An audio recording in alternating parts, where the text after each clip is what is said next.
আমি এখন প্রচন্ড পবিত্র, নতুন করে পাপ করার লাইসেন্স আমি পেয়েছি, কারণ পুরোনো সব পাপ আমার ধুয়ে গেছে। আমি মানে গরিবের থেকে গরিব, লোকে আমারটাকে ভাবে ফেক প্রোফাইল বোধহয়, যে জন্য আছে। আমি নিয়মিত প্রেমে পড়ি, কিন্তু ওই একটা বহুদিন আগে গান ছিল কি, দুনিয়া রে দুনিয়া ভেরি গুড, দুনিয়া ওয়ালে ভেরি ব্যাড, তেমনি প্রেমে পড়া ভেরি গুড, প্রেম করা ভেরি ব্যাড। না না, আমি এত মহান চরিত্র নই। ইনফরমেশন ভুল পাওয়া গেছে না। ছবি তোলা হবে না, আজকে একটু সেজে গুজে এলাম, ছবি তোলা হলো না আমার আর কি। এবার খুঁজতে হবে কারা কারা ছবি তুলেছে, একটুখানি ছবি টবি নিতে হবে। এটা শোনার পর বোধহয় অনেকে ইন্টারভিউটা দেখতে দেখতে একটু স্ক্রিনশট তুলে, হ্যাঁ তুলে একটু পাঠাবেন আমাকে প্লিজ। এখন তো আবার অভিনয় জানো কি জানো না, তার এটা না, সোশ্যাল মিডিয়াতে ফলোয়ার থাকতে হবে। আমার ভালো লাগছে না, আমার একটা কাউকে চাই, আমার একটু ইনস্টাগ্রামে গুডু গুডু হয়ে ছবি দিতে হবে, তার থেকে প্রেম না করাই ভালো। এই দায়িত্বটা আমি নিতে পারছি না।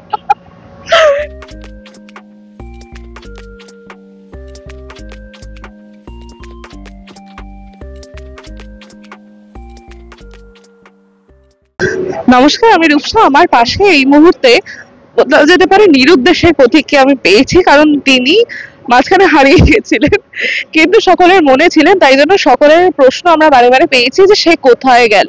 আজকে যখন আমার পাশে রয়েছে তাকে জিজ্ঞাসা করিনি প্রথমে যে সে তাহলে ফিরলো। হ্যাঁ ফিরেছি আমি। নিরুদ্দেশ না, ছিলাম কাজের মধ্যেও ছিলাম, একটু কম কাজ করছিলাম, আর কাজগুলো এখনো জনগণের সামনে আসেনি, ওই জন্য আর কি। আমার বোধহয় আজকে যতজনের সাথে দেখা হয়েছে, এবং এর আগের বারও যখন ওই বিয়ের শুটিং এর জন্য সবার ওই একটা তো ছিলি কোথায়, তুই বেঁচে আছিস? তো শুনছি আমি। তো না, মাঝখানেও কাজ হয়েছে, অল্প কাজ হয়েছে, বা সেই কাজগুলোর পরের প্রসেস গুলো এখনো শেষ হয়নি। এখন যেটা হয়েছে, পরপর দুটো কাজ একই সাথে আসছে অলমোস্ট। আর আশা করছি আবার 26-এর গোড়ার থেকে আরো 2-3টে কাজ লোকজনের সামনে আসবে। তো বেশ কিছু ইন্টারেস্টিং চরিত্র অভিনয় করেছি, দেখা যাক কতটা কি হয়, এবার কবে বেরোয় কি বেরোয় আমাদের কাছে। আর লোকজন আমাকে মেসেজ করে করে ইনস্টাগ্রামে পাগল করে দেয়, এটা কবে বেরোবে, ওটা কবে বেরোবে। এবার আমার যেটা হয়, আমার কাজ হচ্ছে অভিনয় করা, আমি অভিনয় করি, করে আমি আবার নিজের গর্তে ঢুকে পড়ি।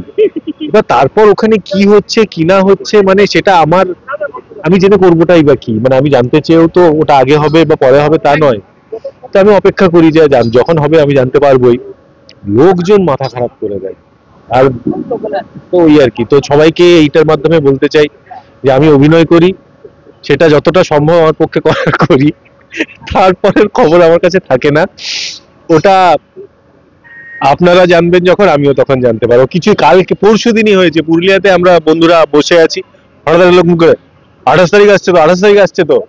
আমি ওটা অবাক হলাম যে কি আসছে 28 তারিখ, বলছে আপনার সিরিয়ালটা 28 তারিখ আসছে। তাই আমি তো, আমিও তো জানি না সেটা। লোকটা খুব হতাশ হলো, এ কেমন অপদার্থ লোক, জানে না, বলে সে চলে গেল। ঠিক আছে, তো 28 তারিখ ওটা আসলো না, 28 তারিখ মুভিটা আসছে। এই আমার পেছনে গঙ্গা রয়েছে, অবভিয়াসলি তোমার পেছনে গঙ্গা রয়েছে, এবং গঙ্গার সাথে কানেকশনটা তোমার মনে হচ্ছে এবারে ভীষণ জোরদার হতে চলেছে। হ্যাঁ, গঙ্গার ধারে আমরা এই মুভিটার শুটিংও করেছি, আর গঙ্গার ধারে আমরা আমাদের পুরো গঙ্গা জুড়ে আমাদের সিরিয়ালের শুটিংও হয়েছে। যে গঙ্গা স্নান হয়েছে সেদিন, আমি এখন প্রচন্ড পবিত্র, নতুন করে পাপ করার লাইসেন্স আমি পেয়েছি, কারণ পুরোনো সব পাপ আমার ধুয়ে গেছে। কারণ আমরা প্রমোদে দেখতে পেয়েছি যে যেই মাত্র দেখা গেছে একজন কাউকে ভেসে থাকতে, সেই মুহূর্তে গোড়া ঝাঁপিয়ে পড়েছে। আচ্ছা, গোড়ার কথা সাইডে রেখে এখন যদি তোমাকে জিজ্ঞাসা করি, এই যে পুজো কাটলো, রেশ এখনো রয়ে গেছে, তোমার নতুন দুটো কাজ পরপর আসছে, সবকিছু মিলিয়ে কেমন আছো? আমি ভালোই থাকি, এখন একটু বেশি ভালো আছি, কারণ খারাপ থেকে বিশেষ লাভ হয় না, তো ভালো থাকাটা একমাত্র অপশন, তো ভালোই থাকার চেষ্টা করি। তো এখন তো আরো বেশি ভালো, কারণ পুজোটাও খুব ভালো কেটেছে। কালী পুজোতে আমরা আমাদের স্কুলের সব বন্ধুরা আমাদের স্কুলে গেছিলাম, সেখানে কালী পুজো কাটালাম, এবং ওই আর কি চলছে ভালো আছে। দুটো কাজ একসাথে বেরোচ্ছে, আরেকটা কাজেরও সেদিন কথা হলো, ওটাও কিছুদিন পর বেরোবে। নতুন করে আবার কাজকর্মর একটা পরিবেশ আর কি, সব মিলিয়ে ভালো যাচ্ছে জীবন, ভালোর দিকে ভালোই এগোচ্ছে। নজর দেবেন না কেউ। তাহলে কেউ নজর দেবে না, বরং নজর রাখবে, তার কারণ সকলেই চায় যে বিশ্বরূপকে আবার পর্দায় দেখা যাক। কারণ গৌরী এলোর পর অনেকটা গ্যাপ, অনেকেই জিজ্ঞাসা করেছিল যে সে কোথায় গেল, সে আসছে না কেন, এবং খুব অবাকও হয়েছিল যে গৌরী তো ভালো কাজই হয়েছিল, তারপরেও তুমি কেন কাজ পাচ্ছ না। আমি বললাম যে হ্যাঁ পাচ্ছি না দাদা, কি করি। তো কাজ পাচ্ছি না থেকে বড় কথা, আমরা তোমার ইনস্টাগ্রাম ফিডে চোখ রাখলে দেখতে পাই তুমি অন্য অনেক কাজের সাথে যুক্ত। যেমন ছোটদের পড়ানো থেকে শুরু করে তুমি বোধহয় কোথাও একটা লিখেছিলে, এরকম আমার মনে পড়ছে যে আমার যদি কাজ না হয় আমি গ্রামে গিয়ে চাষবাস করেও কাটিয়ে দিতে পারি, এরকম। মানে আমার লাইফের এটা একটা খুব সুবিধে যে আমার জীবনের পরিধিটা খুব বড় আর কি। তো মানে আমি একদম মানে বিভিন্ন ধরনের যে সেক্টর গুলো সেগুলোর সাথে আমি লাকি যে আমি ইয়ে করে মানে মেলামেশা করতে পারছি। তো সেটা একটা সুবিধে, এবং সেটা আমার ক্ষেত্রে না, আমাদের সবার ক্ষেত্রেই প্রচুর অপশন আছে আমাদের। এবার আমরা আসলে নিজেদেরকে খুব সীমাবদ্ধ করে ফেলি, সেইটাতে আমি কোথাও গিয়ে একটুখানি কাজের কাজ করতে পেরেছি, যে নিজেকে সীমাবদ্ধ করে উঠতে করিনি কনসিয়াসলি। এবং কনসিয়াসলি নিজেকে আমি চেষ্টা করি যতটা সম্ভব গ্রাউন্ডেড রাখা, প্রাইভেট রাখা নিজেকে। কারণ এখন সবকিছু এত বেশি পাবলিক হয়ে যাচ্ছে যে প্রাইভেট রাখতে গেলে সমস্যাও আছে। তো সেই সমস্যাগুলো মেনে নিয়েছি। হাঁটি হাঁটি পাপার আজকে দেখলাম আমরা ট্রেলার লঞ্চ হলো, টিজারে আমরা দেখতে পেয়েছিলাম একটা হিউজ অডিয়েন্স বলেছিল, কেউ কেউ সমালোচনা করেছিল, কেউ কেউ আবার বলেছিল যে নিশ্চয়ই দেখতে যাব। আজকে যখন ট্রেলার লঞ্চটা হলো, তুমি যখন আজকে দেখতে পেলে, ট্রেলার আগে দেখা হয়েছিল না আজকে প্রথম?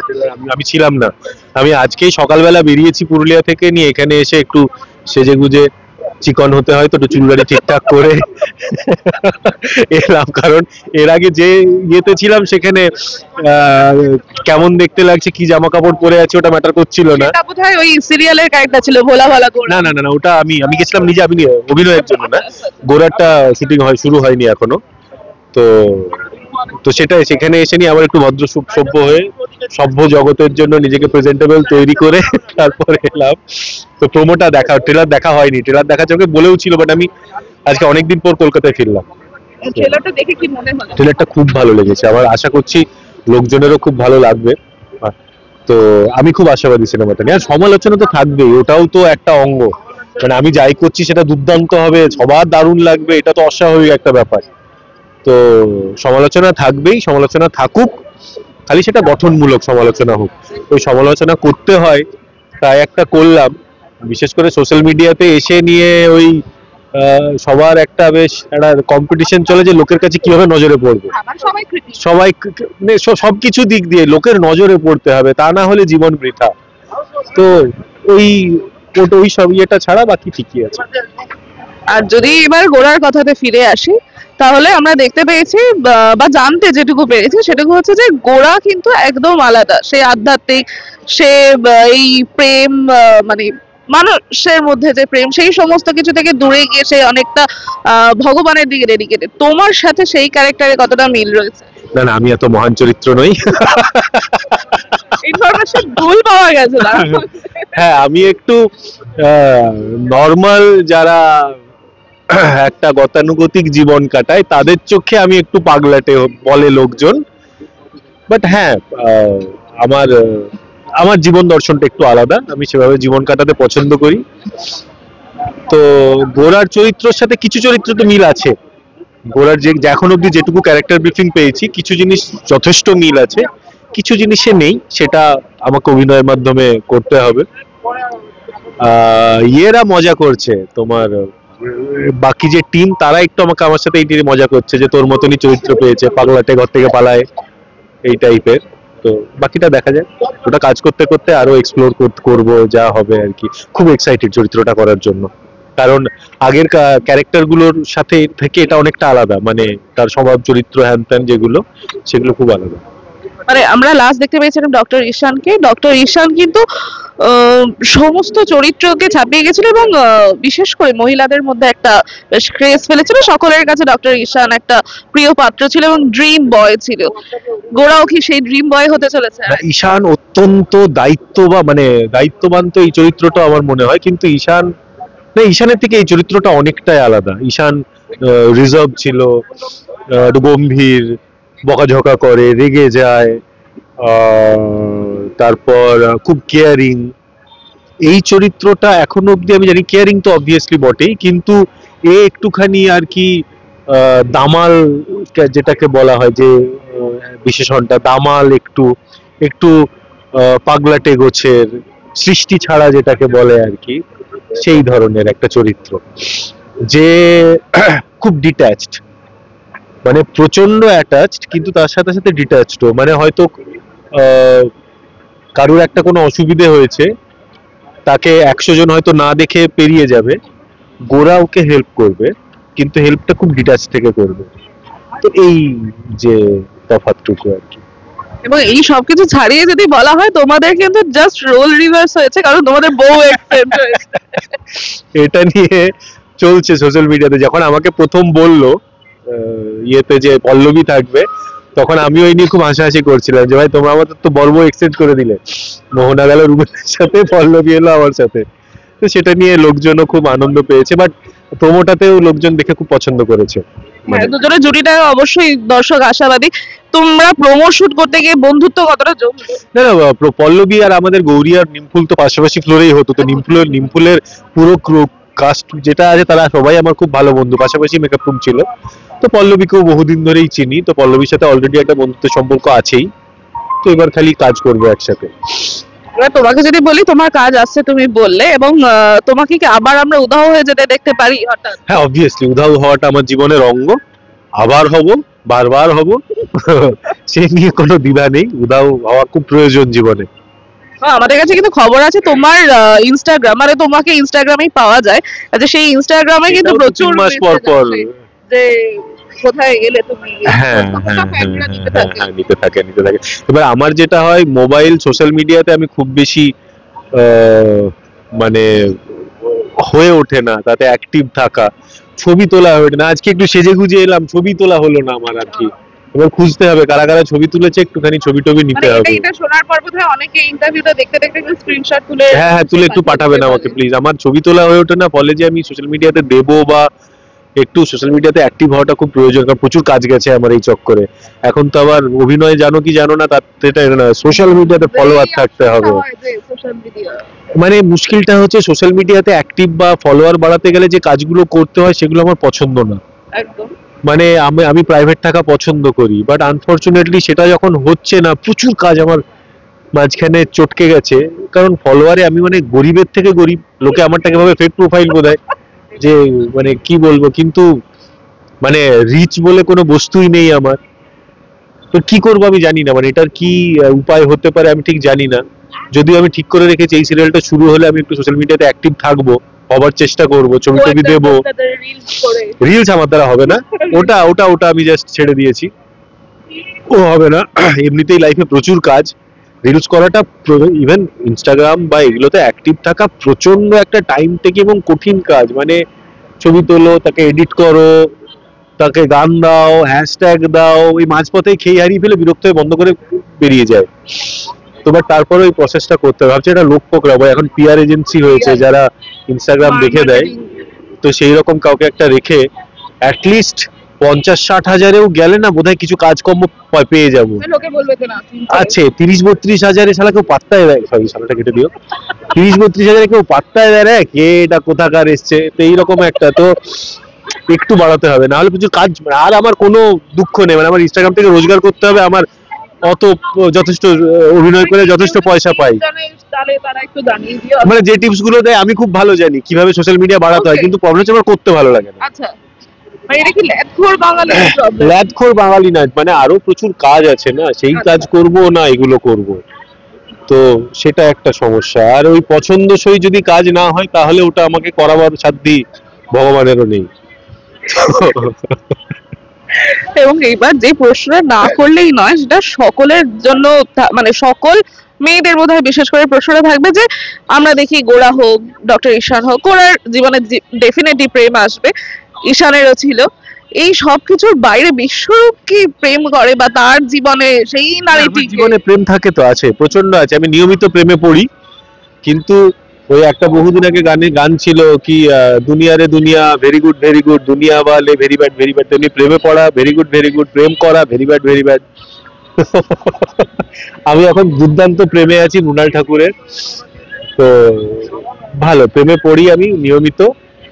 প্রেম করি না, মানে করা হয়ে ওঠে না, সময় পাই না, বা আমি ঠিক প্রেম করার আদর্শ ক্যান্ডিডেট বিশ্বরূপ বন্দ্যোপাধ্যায় নয়, আমি একটু মানে ওই আর কি হয়ে ওঠেনি, করা হয়নি, হলে হবে। হুট করে ঘুরতে চলে যাওয়ার লোক দরকার হবে, জানি না কি দরকার হবে আর কি, ওই আর কি হলে সাসপেন্স, হলে হবে, না হলে হবে না। আপাতত আমি প্রেমে আছি, মৃণাল ঠাকুর আমার প্রেমিকা। তবে এটা এটা কি সকলের জন্য মানে ওপেন টু অল, যে যে কেউ প্রেমিকা হতে পারে, নাকি ইন্ডাস্ট্রির বাইরে হতে হবে বা ইন্ডাস্ট্রির মধ্যে না না, এইসব ফর্মুলা লাইফে কোন রকম ফর্মুলাতে আমি বিশ্বাসী নই, এবং আজ অব্দি কোনো ফর্মুলা কারুর মিলেছে বলেও মনে হয় না। আমি পার্সোনালি মনে করি যে আমি এই ভালো আছি, বেশ ভালো আছি। আবার এটাও জানি যে আমি আজকে এটা যেটা মনে হচ্ছে কালকেই কি হবে সেটা আমি জানি না। তো ওই সব মিলিয়ে আর কি, যদি হওয়ার থাকে হয়ে যায়, কিন্তু এটা করতেই হবে। বা আমি খুব নিজে মনে করি যে তুমি যদি নিজের সাথে ভালো নেই তাহলে তুমি কারোর সাথে ভালো থাকবে না। বা ওই নিজের জন্য কারোর সাথে প্রেম করলাম কারণ আমার ভালো লাগছে না, আমার একটা কাউকে চাই, আমার একটু ইনস্টাগ্রামে গুডু গুডু হয়ে ছবি দিতে হবে, তার থেকে প্রেম না করাই ভালো, কারণ ও প্রেমে সমস্যাই বেশি হয়। তো তার মানে তুমি তুমি কি ওই জেনজি টার্ম গুলোর সাথে খুব রিলেটেড বা জানা? না না না, কিছু কিছু জানি, হয়তো কিছু কিছু শুনে বলি হ্যাঁ এটা কি, তখন জানলাম। তো আমি এক্স্যাক্টলি জানিও না কোনটা জেনজি টার্ম কোনটা কি, বাট কিছু কিছু টার্ম জানি, কিছু কিছু জানি না, এরকম আর কি। আমার বন্ধু সব দিকেই আছে আর কি, মানে 15 থেকে 75 অব্দি আমার বন্ধুর ইয়ে ঘোরাঘুরি করে লিস্ট আছে আর কি। জায়গায় বেশিক্ষণ সময় নেব না, আজকে অনেকক্ষণ ধরে অনেকে বকবক করিয়েছে ডেফিনেটলি। আর না না, খাওয়া দাবার হয়তো হয়তো পেয়ে যাবে, আমি জানি না, এই দায়িত্বটা আমি নিতে পারছি না, ইন্টারভিউ দায়িত্ব আমার ছিল। কিন্তু তোমাকে সবশেষে বলবো, তোমার দুটো কাজ এখন এই মুহূর্তে আছে, দুটো কাজ নিয়ে যদি দর্শককে কিছু বলো। দর্শককে অনুরোধ করবো দুটো কাজই দেখুন, দুটো কাজই খুব ভালো কাজ হয়েছে এবং সাবজেক্ট গুলো খুব ভালো, এবং আমরা সবাই চেষ্টা করেছি যতটা আমাদের পক্ষে সম্ভব ভালোভাবে কাজটা তোমাদের সামনে তুলে ধরার। তো দেখুন, আমি নিশ্চিত প্রত্যেকের ভালো লাগবে। তারে ধরি ধরি মনে করিও খুব ইউনিক একটা সাবজেক্ট, এবং হাঁটি হাঁটি পা পাও আমি নিশ্চিত প্রত্যেকটা ফ্যামিলি নিয়ে মানে পুরো ফ্যামিলি নিয়ে দেখার মতো একটা সিনেমা। এবং যখন আপনারা দেখবেন তখন দেখবেন ওই হলের মধ্যে নিজেদের মধ্যে ঝগড়া শুরু হয়েছে, দেখেছো তুমি এরকম করো, সেই জিনিসটা ঘটবে। 28 তারিখ রিলিজ করছে, দেখুন, ভালো লাগবে। সিরিয়ালটা কবে থেকে বেরোচ্ছে এই মুহূর্তে আমার কাছে খবর নেই, বাট ওটাও খুব তাড়াতাড়ি ডিসেম্বরের ফার্স্ট সেকেন্ড উইকের মধ্যে আমার মনে হয় শুরু হয়ে যাবে, ওটাও দেখুন। ঠান্ডা পড়েছে, গুছিয়ে পড়বেও ঠান্ডা, অলরেডি প্রচন্ড ঠান্ডা লাগিয়েও ফেলেছি আমি। তো ঠান্ডাটা এনজয় করুন, তার সাথে আমাদের কাজগুলো এনজয় করুন, ভালো থাকুন। এবং আমরাও চেষ্টা করব যে তাকে আর না হারিয়ে যেতে দিতে, কারণ আমরা তার খোঁজ খবর রাখবো এবং চেষ্টা করব তার সাথে নিয়মিত যোগাযোগ রাখা। আমাদের সাথে থাকার জন্য আপনাদেরকে অনেক ধন্যবাদ, এবং আপনারা অবশ্যই দেখুন, দেখতে থাকুন, দেখতে শুরু করুন, দেখার চেষ্টা করুন, যাই বলা যাক না কেন তারে ধরি ধরি মনে করি এবং হাঁটি হাঁটি পা পা অবশ্যই।